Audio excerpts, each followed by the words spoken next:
Hello and welcome, my name is Meepolis and this is Literally Graphic.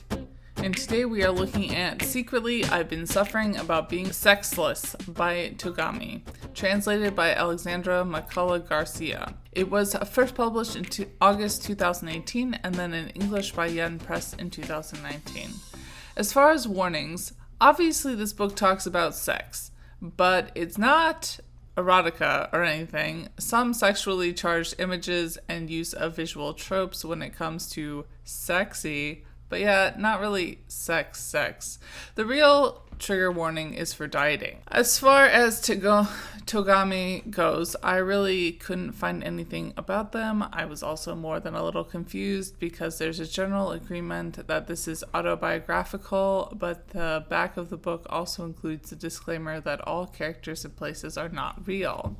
I'm probably just reading too much into this. It's probably a true representation of Togami's struggle, but in a way that still protects her privacy? Deep struggles and concerns about sex are stripped bare in this shocking confession. Married life isn't all lovey-dovey or ooh la la steamy. Not when you and your partner have opposing sex drives. When a married woman with a raging libido can't find the satisfaction she needs from her tame, lackluster husband, she's left with no choice but to get her fix elsewhere. ... Gender and sexuality, while well within the heterosexual cisgender monogamy box, both characters were virgins when they got together for the first time. Togami is still pushing back against some very bad gender stereotypes, namely that, quote, men are more into sex than, quote, women. Sexual drive is obviously not related to any sort of gender ID.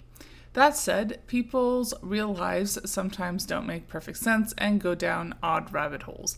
That's certainly the case with Sexless, particularly during Togami's foray into dieting, particularly after admitting they have struggled with this before. It isn't even made clear how this will solve what appears to be her husband's, quote, problem, when it comes to not being as into sex as Togami. Overall, digging deeper into the husband character would have been nice. That said, as I said, real life is messy, and maybe your husband really has maybe 3 points of self-reflection. Unsurprisingly, race, class, and disability are largely ignored. This is a very focused book, and we don't touch on issues of money, any medical issues that her husband might be going through, or the way this problem might work out in different cultures. As far as my feelings on relationship advice, I do appreciate that after everything, communication is key. Definitely a manga for people who already like manga, especially if you already love My Lesbian Experience with Loneliness, which this is obviously trying to capitalize on. I was a bit surprised that this is apparently a seinen manga, although I guess I see it. I'm rating this book 3 out of 5 stars.